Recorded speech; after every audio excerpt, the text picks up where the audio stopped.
धमकाना, दबाना, वो अहंकार, वो घमंड, उस तरीके की राजनीति का वो हमेशा करते रहे हैं और उसी का नतीजा ये हुआ कि इस इलेक्शन के अंदर। और ये इलेक्शन क्यों, आप एमएलए के इलेक्शन देखिए, उसमें भी काका जी के पूरा इन्वॉल्वमेंट था, तो रिजल्ट आपके सामने है। मेरे टिकट के पीछे काका जी तो 14 से लगे हुए हैं। 14 में फादर की टिकट काट दो, 19 में फिर भी टिकट काट दो।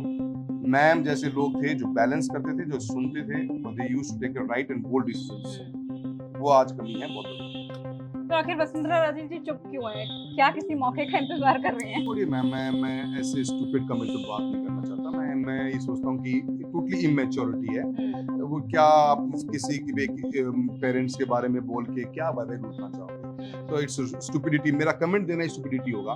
लेट हिम वर्क हार्ड, अपना काम करें, अच्छा है काका की फिरत से बाहर निकले। मैं तो उनकी, वो उनका आउटलुक है, मुझे कुछ नहीं बोलना इस मामले में। पब्लिक जवाब देगी, जनता।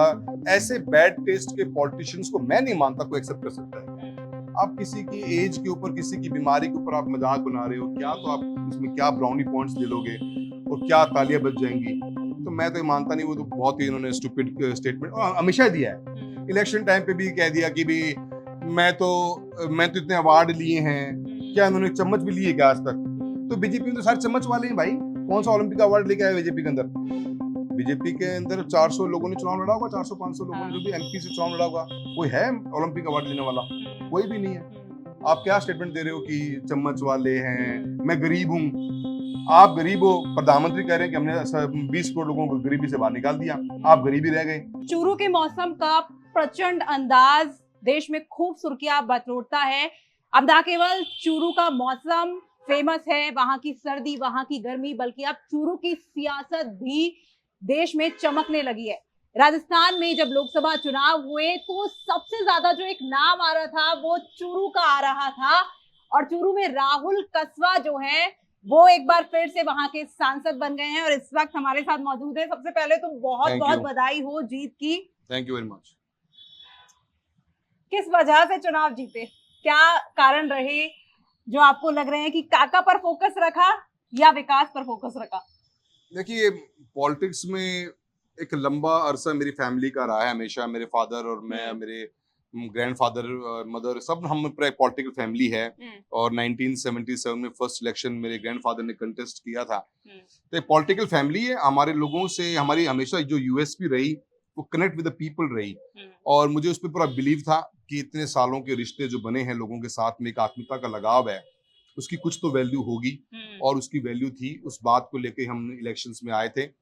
जिन परिस्थितियों में पार्टी ने टिकट डिनाई किया, मैं कॉन्फिडेंट था मेरे फादर की हार्ड वर्क पे, मेरे लोगों के प्यार पे, लोगों से हमारी जो एक आत्मीयता का लगाव था उसके ऊपर। एंड मैंने एक डिसीजन लिया, मेरे जनता के मेरे लोगों के कहने पे लिया, उनके विश्वास पे लिया, और भरपूर प्यार मिला। अच्छा इलेक्शन कंटेस्ट हुआ और जनता की जीत हुई है, प्रजातंत्र की जीत हुई है। और ये महसूस हुआ इस इलेक्शन के अंदर कि अगर आप लोगों से कनेक्ट बनाए रखते हो तो लोगों का आशीर्वाद आपके हमेशा मिलता रहेगा। और आप उनके दिल में जगह होगी तो आपको प्यार और आशीर्वाद मिलेगा, और वो प्यार ही है चूरू लोकसभा का, जिसने मुझे इस बार तीसरी बार सांसद बनाया है। राहुल जी, अब तो काका ने भी कह दिया है कि ये 6 फीट 2 इंच का आदमी ही हार का जिम्मेदार है। अब क्या कहना चाहेंगे?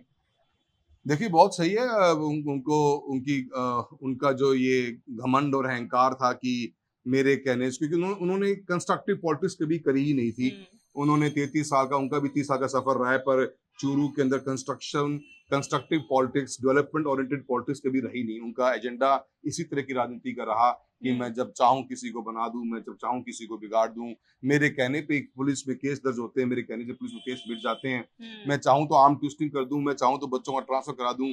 धमकाना, दबाना, वो अहंकार, वो घमंड, उस तरीके की राजनीति का उनको वो हमेशा करते रहे हैं। और उसी का नतीजा ये हुआ कि इस इलेक्शन के अंदर। और ये इलेक्शन क्यों, आप एमएलए के इलेक्शन देखिए, उसमें भी काका जी के पूरा इन्वॉल्वमेंट था, तो रिजल्ट आपके सामने है। और एमपी के इलेक्शन में कैसे उन्होंने सिस्टम को मैनिपुलेट किया, सभी एमएलए के साइन करवा लिए, उनसे हाँ भरवा ली, वन वे गेम चला। एक बंदा अकेला गेम खेलता चला गया अपने हिसाब से, पार्टी के लूप होल्स को ढूंढ के सर्वे मैनिपुलेट करवाना, वो मैनिपुलेट करवाना। और 33 साल के परिवार जो उस पार्टी से जुड़ा हुआ था, उसको बोलने तक का मौका भी नहीं मिला, उसको अपनी बात कहने का तक का भी मौका नहीं मिला।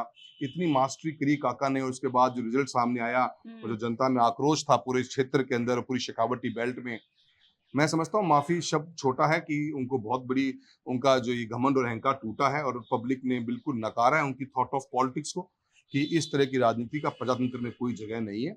और बस मैसेज बहुत स्ट्रांग है। और मेरा ही क्या, आज भारतीय जनता पार्टी के हम्म। बड़े बड़े नेतृत्व इस बात को स्वीकार करते हैं कि ये फैसला जो लिया गया एक व्यक्ति के कहने से उससे पार्टी को भरपूर नुकसान हुआ है। अब पार्टी को कितना सीरियसली कंसिडर करती है वो पार्टी को देखना है। वसुंधरा राजे ने भी एक बयान दिया और उन्होंने कहा कि आजकल वही उंगली काटने की कोशिश करते हैं जिनकी उंगली हम पकड़ करके चलते हैं। इशारा तो साफ ही होगा और ऐसा आपके परिवार के साथ भी कहा जा सकता है। देखिए हम बड़े बड़े हमारी light and clean and clear politics रही है। हम कभी ज्यादा महत्वाकांक्षी लोग नहीं रहे। हम पार्टी ने एक जिम्मेदारी दी उसको बखूबी ईमानदारी के साथ सच्चाई के साथ उन्होंने निभाई है। जो पार्टी ने कोई भी टास्क दिया उस टास्क के अंदर बेस्ट परफॉर्मेंस कैसी रहे उस मोटिव से हमने काम किया। हमारी कभी भी वो एक महत्वाकांक्षी वाली राजनीति नहीं रही। तो हम किसी की आंखों में चुभने वाले लोग थे भी नहीं। हम अपना काम करते अपना राजनीति करते और लोगों के बीच में रहते। डेवलपमेंट के एजेंट वर्क्स मिनिस्ट्री से हम लेके आते, कॉन्स्टिट्यूएंसी में लगाते पैसा ताकि डेवलपमेंट हो। अब ऐसे में किसी के मन में नफरत ही हो जाए कि भी मेरे नीचे चलो, मेरे दबाव में रहो, ये चीज कौन स्वीकार करेगा? भी हमारा, मैं दिल्ली में भी रहा, कभी ऐसा नहीं कि हम 6 टर्म के एमपी थे। पिछली बार भी एक सीट पे कंटिन्यू 6 टर्म्स बीजेपी को जीत मिल रही थी। ऐसा टाइम भी था जब बीजेपी के राजस्थान में सिर्फ 2 ही एमपी जीत के आए थे। फादर और दुष्यंत जी आए थे जीत के। ऐसा टाइम भी था जब बीजेपी के 25 में 25 भी जीत के आए। तो वी वर देयर। जब हम वहां थे हमने कभी भी नहीं कहा कि हमें मंत्री बना दो जी, हम तो 6 बार के हो गए। किसी भी मिनिस्टर के पास, किसी पार्टी ऑफिसर के फंक्शनरी के पास हम जाके बोल रहे हो कि हमें ये पद दे दो, हमें ये चीज मिल जाए, हमारे साहब ने भी यहाँ लगा दो, कभी नहीं था हमारा टेम्परामेंट। तो हम किसी के लिए चुभन हो सकते थे, वो तो इम्पॉसिबल था। हाँ, जेलसी किसी को है और किसी के अहंकार और घमंड इतना बड़ा हो, उसके लिए हम जरूर चैलेंज हैं, कल भी थे और आज भी। अच्छा, एक बात बताइए, आप भी कह रहे हैं कि इतने साल की राजनीति है, बीजेपीएन परिवार रहा है, अब जब संसद में गए कांग्रेस के सांसद बनके तो कुछ बदलाव महसूस हुआ और पुराने जो साथी मिले उनसे क्या कुछ बातचीत हुई? देखिए, मेरे जो पुराने साथी मिले उन्होंने क्या कहा मैं उनको तो एम्बैरेसिंग नहीं करना चाहूंगा, मैं इसमें नहीं देना चाहूंगा। पर यह है कि एक लंबा हमारा कोर्डियल रिलेशनशिप रही है और अच्छा है, मुझे एक नई जिम्मेदारी मिली है। मैं कांग्रेस पार्टी का भी बहुत धन्यवाद देता हूँ। उन्होंने मुझे अपने परिवार का हिस्सा बनाया, जिम्मेदारी सौंपी और मैं पूरी कोशिश करूंगा कि मैं इस पे ईमानदारी से खड़ा रहूं और सच्चाई के साथ में मैं मेरी पार्टी को और मजबूती प्रदान करूं। चूरू में ही नहीं, राजस्थान के शेखावटी बेल्ट में हम पूरा प्रयास करेंगे कि कांग्रेस और मजबूत हो और हमारा परिवार आगे बढ़े। मैं किन शब्दों में धन्यवाद दूं मेरे सभी एमएलएस का, एमएलए प्रत्याशियों का जिन्होंने पूरी मेहनत करी है, अच्छा इलेक्शन लड़ा है, अपना मांग के सबने इलेक्शन लड़ा है। तो मैं तो अभी एक बहुत यंग नया हूँ पार्टी के अंदर, बहुत कुछ सीखना है, सीखेंगे और अच्छी हार्ड वर्क करेंगे, अच्छी मेहनत करेंगे। जी, युवा हैं और कांग्रेस में संगठन में भी ताकत मिल सकती है। अगर कोई जिम्मेदारी मिलती है तो उसका किस तरह से निर्वहन करेंगे? क्या कुछ थॉट प्रोसेस आपका भी है एक युवा होने के नाते? कांग्रेस में किस तरह से काम करेंगे कि उसको आगे ले जाया जाए? देखिए, वो तो जो भी पार्टी का आदेश होगा, जो पार्टी कॉल है, हमारा एक लंबा एक्सपीरियंस एक्सपोजर है पॉलिटिक्स में।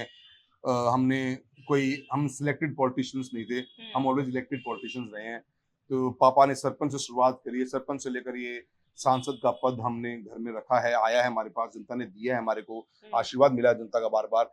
उसके अंदर हमारी कोशिश तो यही रहेगी कि हम सब समझते हैं, ग्राउंड लेवल को भी बहुत कुछ समझते हैं, अच्छा एक्सपोजर है। तो जो भी पार्टी जिम्मेदारी कभी देगी उसको अवश्य मजबूती से निभाएंगे। एक वैल्यू एडिशन जरूर करेंगे, महसूस होगा कि भी हाँ कुछ वैल्यू ऐड हुई है, जो आपने अगर हमें जिम्मेदारी मिलती है तब भी, कभी भी, आगे भविष्य में भी अवश्य इसके लिए तैयार हैं और कांग्रेस को बहुत मजबूती प्रदान कराने का हमारा पूरा प्रयास रहेगा। स्ट्रांग बनेगी। आज भी हालांकि मेरे आने से पहले भी कांग्रेस के हमारे 8 में से 5 विधायक कांग्रेस के ही हैं। हमारा टारगेट 8 के 8 पे रहेगा, मेहनत करेंगे और जरूर कामयाबी होगी। अच्छा, क्योंकि परिवार भी राजनीतिक तौर पर काफी चीजें उनकी भी रही हैं, ऐसे में कांग्रेस कैसे आगे बढ़े उसके लिए क्या उनको सलाह आप देना चाहेंगे कि हम ऐसा काम करें तो कांग्रेस और अच्छा कर सकती है? आंचल, ये सलाह मैं पार्टी को देने की स्थिति में नहीं हूँ। पार्टी जो मुझे जिम्मेदारी देगी मैं उसको बखूबी निभाऊंगा। मुझे पार्टी ने इलेक्शंस के टाइम पे फरीदकोट में ऑब्जर्वर बनाया था, मैं 9-10 डेज वहीं रहा था और जो हमसे हो सका हम बेहतरीन वर्क करेंगे। आज कांग्रेस परिवार का सदस्य है और एक परिवार का सदस्य है, अपने परिवार को कामयाबी देखना चाहेगा और जो मेहनत कर सकता है, जो उसकी इतनी कैपेबिलिटी उसकी है, तो उसी के अनुसार काम करेगा। मैं समझता हूँ कि जो हमारा एक्सपीरियंस है 33 years as a member of parliament का and 48th year in politics, जरूर कांग्रेस को हम कहीं ना कहीं हेल्प पक्की प्रोवाइड करेंगे। अच्छा, अब चूरू के सांसद एक बार फिर से बन गए हैं, क्या काम करना चाहेंगे जिससे चूरू की जनता को लगे कि उन्होंने जो वोट दिया है वो एकदम सही हाथों में दिया है? देखिए, वैसे तो मैंने कभी जनरलाइज्ड डेवलपमेंट को किया नहीं है। डेवलपमेंट एक बहुत बड़ा सब्जेक्ट है एंड इट इज नॉट कंटेल टू सिंपल कि हम सिर्फ रोड बना दें या हाईवे बना दें। मैं हमेशा एक बात कहता आया हूँ कि भारत सरकार, उसके 30-35 मंत्रालय, हर मंत्रालय का पैसा मेरे लोकसभा क्षेत्र में लगे ताकि डेवलपमेंट हर लेवल पे हो, चाहे रोड सेक्टर है, रेलवेज है, हमारा कृषि का क्षेत्र है, बच्चों की एजुकेशन है, स्पोर्ट्स है, एवरीथिंग शुड बी, हमारी नजर हर उस पाई पे होनी चाहिए कि हम चूरू के लिए कुछ ला सके, नंबर 1। पर बियॉन्ड दैट मैं समझता हूँ बिजली और पानी दो ऐसे महत्वपूर्ण जो हमारी लाइफ की नेसेसिटी बन चुकी हैं, हमारी रोजमर्रा की जिंदगी की जरूरत है। गांव गांव तक लाइट पहुंची है, पानी भी पहुंचा, पर पानी आ नहीं रहा, लाइट प्रॉपर मिलती नहीं है। हमारा जो बिजली का ढांचा है उसको और मजबूत करना है ताकि 25 साल तक, 30 साल तक, एक लंबे टाइम तक लाइट की फैसिलिटी रहे। आज स्ट्रिपिंग हो रही है, लोड का इशू है, वायर्स टूटे पड़े हुए हैं। इतनी जबरदस्त गर्मी थी इस बार चूरू के अंदर, पूरे इंडिया में रही है, हीट वेव्स रही हैं, उसमें कितने बुरे हाल बच्चों के रहे। नई नई जो प्रेगनेंसीज हुई, बच्चे नई डिलीवरीज हुई, बुरे हाल में लोग जिए हैं। तो बिजली पानी को कैसे हम स्ट्रीमलाइन करके स्ट्रेंथन करें, उस पर काम करना बहुत जरूरी है। और एक सेक्टर एग्रीकल्चर है, क्योंकि चूरू बहुत बड़ा क्षेत्र है, हम हरियाणा जितना इक्विवेलेंट बिग है हम भी, पर इरिगेशन की फैसिलिटी नहीं। अब मुख्यमंत्री राजस्थान ने क्लेम तो किया है कि वो यमुना जल का पानी लेके आएंगे। मैं पूरे इलेक्शन में पूछता रह गया कि यमुना का पानी चूरू के कौन से क्षेत्र में आएगा, बता तो दो, पर आज तक बता नहीं पाए। आज भी क्लेम करते हैं, तो उसके ऊपर हमारी नजर जरूर रहेगी, क्योंकि अब इंडिया के अंदर हमें इरिगेशन के अंदर ऐसे बड़े प्रोजेक्ट्स चाहिए जो हम रेन वाटर, एक्सेस वाटर को टैप करके और चूरू में इरिगेशन ला सकें। उस पर हमारी पक्की फोकस रहेगी और बड़ी इन्वेस्टमेंट चाहिए, क्योंकि ये प्रोजेक्ट इटसेल्फ 22,000 करोड़ के लगभग से ऊपर का प्रोजेक्ट है। सरकारें इस पर फोकस करें और इरिगेशन के अंदर किसान और किसानी को मजबूती मिलेगी इससे। अच्छा, चूरू ही नहीं, शेखावटी की तीनों सीटें भी कांग्रेस जीती है, तो क्या वजह मानते हैं कि वहां पर बीजेपी का प्रदर्शन इतना खराब कैसे हो गया? देखिए, बीजेपी का प्रदर्शन के खिलाफ तो पार्टी को मंथन करने पर मैं ये मानता हूँ कि एक कम्युनिकेशन गैप बहुत बड़ा है। जो लोग पॉलिटिकल नहीं है, जो लोग फील्ड को नहीं समझते, वो लोग ज्यादा हावी हैं। ग्राउंड पे बैठा हुआ एक व्यक्ति जो हमारे घर में जो व्यक्ति आता है, मैं एग्जांपल देता हूँ आपको, उसकी वैल्यू पब्लिक एट लार्ज में कैसी है, हम उसकी वैल्यू करते हैं। कितना सीनियर है, लोगों में कितनी अप्रिसिएशन है, लोगों में क्या रिस्पेक्ट है उसकी। तो ऐसे के अंदर हमारा ये दिमाग रहता है कि पब्लिक जो पार्टी है, पार्टी में कम्युनिकेशन ही नहीं। आज पार्टी एमएलए इलेक्शंस हारी, एक दिन भी आपने मीटिंग नहीं बुलाई, एक दिन भी आपने मीटिंग बुला के ये फैसला नहीं किया कि मंथन नहीं किया कि हम क्यों हारे, क्यों नहीं हारे। अब आज एमपी की सीट से आप हारे हो तो आपने मंथन करना शुरू कर दिया। तो कम्युनिकेशन गैप बहुत बड़ा है पार्टी में। कहीं ना कहीं कुछ लोगों ने जैसे हमारे स्टेटमेंट्स दे दिए कि हमारी तो लकड़ी भी जीतेगी। अब ये क्या मैसेज है इस बात का कि लकड़ी जीतने मतलब क्या है? ह्यूमन बीइंग की तो वैल्यू नहीं है भी। आप तो किसी को भी कहीं से भी ले आओ, वही जीत जाएगा। तो फिर लोग पब्लिक एट लार्ज में क्या मैसेज देना चाहते हो कि राजस्थान का नया कैंडिडेट अगली बार कोई चूरू से आएगा, कर्नाटका से आएगा क्या? फिर कोई भी आ सकता है फिर तो कहीं से भी। तो मतलब आप मैसेजिंग क्या देना चाह रहे हो, मैं समझ ही नहीं पा रहा हूँ कि भी इसका मतलब क्या है इस बात का कि कार्यकर्ता या लीडर जो अपनी कॉन्स्टिट्यूएंसी में वर्क कर रहा है पब्लिक के साथ में, उसकी वैल्यू तो जीरो है, लकड़ी की वैल्यू है। तो ये ऐसे कॉन्सेप्ट्स मैं समझता हूँ कि एरोगेंस दिखाते हैं और उस एरोगेंस को जनता स्वीकार नहीं करती। प्रजातंत्र में हम्बलनेस चाहिए विद पावर। अगर हम्बलनेस नहीं है तो people don't like you. My father की सबसे बड़ी इतने सक्सेसफुल लाइफ करियर रहा है वो इसलिए ना, सिंप्लिसिटी रही है, हम्बलनेस रही है। आप इतना हो जाओ कि अब कार्यकर्ता कुछ बोल रहा है तो कुछ सुनने को तैयार नहीं है। मैं 33 साल का, हम 33 साल से मेरा परिवार बीजेपी में है, तो हमसे आके ये भी पूछने वाला नहीं हुआ बीजेपी के अंदर कि आपका क्या इशू है। ये बात, ये एक्स व्यक्ति ये बात कह रहा है तो आप बैठ के बात, कोई कराने वाला व्यक्ति तो आज कोई बोलने वाला ही नहीं है। तो ऐसे में आप क्या करोगे? तो बीजेपी का ये जो गैप एक वर्कर के बीच में, जो रियल टाइम वर्कर है फील्ड का, और पार्टी की फंक्शनरी जो बैठी है स्टेट लीडरशिप में, वो गैप इतना वाइड हो चुका है कि कोई पॉलिटिकल व्यक्ति नहीं। कौन है पॉलिटिकल व्यक्ति बीजेपी का? प्रभारी आए दो, वो दोनों बाहर से थे। सीपी साहब हमारे अध्यक्ष महोदय बने तो वो तो चित्तौड़गढ़ से आए, इतने बड़े स्टेट को समझ ही नहीं पाएंगे, न समझ पाए। काका जैसे लोग एक आधे थे जिन्होंने पूरे सिस्टम को अपने हाथ में कब्जे में ले लिया और पार्टी की दूरदर्शाही करके छोड़ दी। अगर वसुंधरा राजे जी को आगे किया जाता तो पार्टी की स्थिति बेहतर हो सकती थी। देखिए मैं आज कांग्रेस में हूँ और मजबूती से कांग्रेस का एक सांसद भी हूँ। मैं तो इतना जानता हूँ कि वो पार्टी मंथन कर ले। बीजेपी के अंदर कम्युनिकेशन का गैप कभी नहीं रहा इससे पहले तो। ये परिस्थितियां मेरे टिकट के पीछे, मैं मेरा एग्जांपल देता हूँ आपको। मेरे टिकट के पीछे काका जी तो 14 से लगे हुए हैं। 14 में फादर की टिकट काट दो, 19 में फिर मेरी टिकट काट दो। मैम जैसे लोग थे जो बैलेंस करते थे, जो सुनते थे और they used to take right and bold decisions. वो आज कमी है बहुत बड़ी। तो आखिर वसुंधरा राजे जी चुप क्यों हैं? क्या किसी मौके का इंतजार कर रही हैं? हम इसके बारे में कुछ कमेंट नहीं कर सकता। हम तो आज कांग्रेस के सांसद के रूप में हैं और आपने ये क्वेश्चन पूछा है इसलिए मैंने मेरी राय रखी है। पर मेरी अब कोई राय नहीं, जैसा उनको जो मंथन करना है मंथन करें। आज तो हम ऑपोजिशन में होकर मजबूती से आवाज उठाएंगे और हर बात के ऊपर एक ऑपोजिशन की स्ट्रांग भूमिका निभाने की कोशिश की जाएगी। देवेंद्र झाझड़िया का लोकसभा चुनाव में जिक्र बहुत कम हुआ क्योंकि ये चुनाव ऐसा लग रहा था कि काका वर्सेस भतीजा, राजेंद्र राठौड़ वर्सेस राहुल कस्बा। लेकिन अब देवेंद्र झाझड़िया ने एक तो ये बयान दिया कि हर किसी को चुनाव लड़ना चाहिए ताकि अच्छे बुरे की पहचान हो सके, और एक उन्होंने आपके पापा राम सिंह कस्बा जी को लेकर के भी बयान दिया कि उनका इलाज कर दिया है। आपने भी सुना होगा, क्या कहना चाहेंगे? छोड़िए मैम, मैं ऐसे स्टूपिड कमेंट पे बात नहीं करना चाहता। मैं ये सोचता हूँ कि टोटली इमेच्योरिटी है। वो क्या आप किसी के पेरेंट्स के बारे में बोल के क्या वाइब लूटना चाहोगे? तो इट्स स्टूपिडिटी। मेरा कमेंट देना स्टूपिडिटी होगा। लेट हिम वर्क हार्ड, अपना काम करें। अच्छा है काका की फिरत से बाहर निकले। मैं तो वो उनका आउटलुक है, मुझे कुछ नहीं बोलना इस मामले में। पब्लिक जवाब देगी, जनता। ऐसे बैड टेस्ट के पॉलिटिशियंस को मैं नहीं मानता कोई एक्सेप्ट कर सकता है। आप किसी की एज के ऊपर, किसी की बीमारी के ऊपर आप मजाक बना रहे हो क्या? तो आप इसमें क्या ब्राउनी पॉइंट्स ले लोगे और क्या तालियां बज जाएंगी? तो मैं तो मानता नहीं। वो तो बहुत ही इन्होंने स्टूपिड स्टेटमेंट हमेशा दिया है। इलेक्शन टाइम पे भी कह दिया कि भी मैं तो इतने अवार्ड लिए हैं। क्या इन्होंने चम्मच भी लिए क्या आज तक? तो बीजेपी में तो सारे चम्मच वाले हैं भाई। कौन सा ओलंपिक अवार्ड लेके आए बीजेपी के अंदर? बीजेपी के अंदर 400 लोगों ने चुनाव लड़ा होगा, 400-500 लोगों ने जो भी एमपी से चुनाव लड़ा होगा। कोई है ओलंपिक अवार्ड लेने वाला? कोई भी नहीं है। आप क्या स्टेटमेंट दे रहे हो कि चम्मच वाले हैं, मैं गरीब हूं? आप गरीब हो, प्रधानमंत्री कह रहे हैं कि हमने 20 करोड़ लोगों को गरीबी से बाहर निकाल दिया, आप गरीबी रह गए। तो ये स्टेटमेंट्स के ऊपर कोई वैल्यू नहीं। पब्लिक में उनको अपनी इमेज को खराब पहले भी कर चुके हैं, आगे और कर लेंगे। ऐसे लोगों के बारे में मुझे कोई स्टेटमेंट नहीं देना। लेकिन अब तो हर विधानसभा में जाएंगे, हर महीने लोगों से बातचीत करेंगे और हार के कारण और ढूंढेंगे थोड़े से।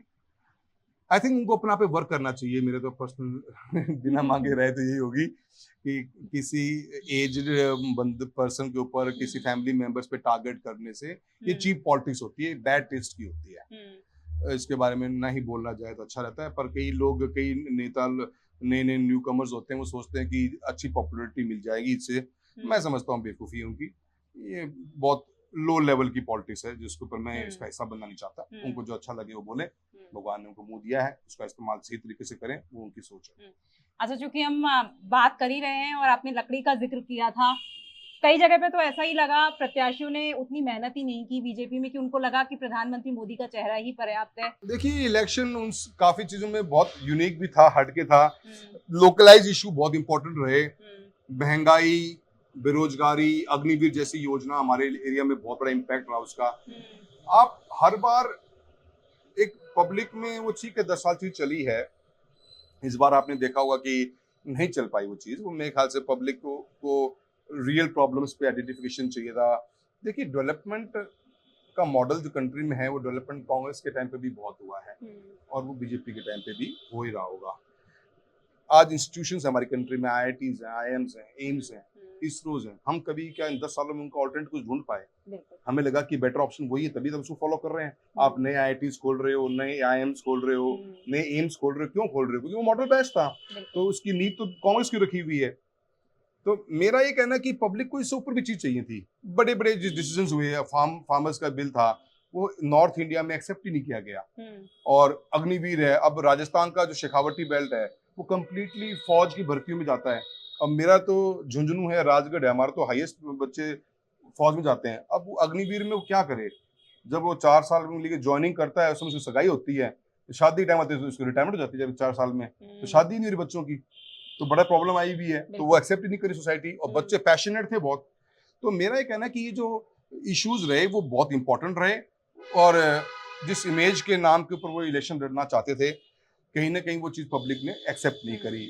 और 400 पार का जो नारा बीजेपी ने दिया, मुझे नहीं पता कहाँ से ये आइडिया आया, और उसके ऊपर 2 सांसदों का ये बयान दे देना कि हम संविधान में संशोधन कर देंगे, वो बैकफायर कर गया बुरी तरह से, और पब्लिक में डर अनिश्चिंतता बैठ गई कि कहीं क्या हो जाए, क्योंकि पहले भी ऐसे डिसीजन लिया जा चुके हैं 10 सालों में, तो पब्लिक डर गई, और इसका इम्पैक्ट पड़ा वोटिंग के ऊपर। और आपने देखा होगा कि क्लीन स्वीप किया गया कई एरियो में, और हम सोचते हैं कि हम बहुत नजदीक अच्छी फाइट लेके आए राजस्थान में, हम 2-3 सीटें और अच्छी निकाल सकते थे, पर नॉनदलेस लोकलाइज इशू हैं, डेवलपमेंट भी एक इशू है, महंगाई, बेरोजगारी बहुत बड़े इश्यूज हैं, और इसके ऊपर पब्लिक ने वोट अगेंस्ट दिया।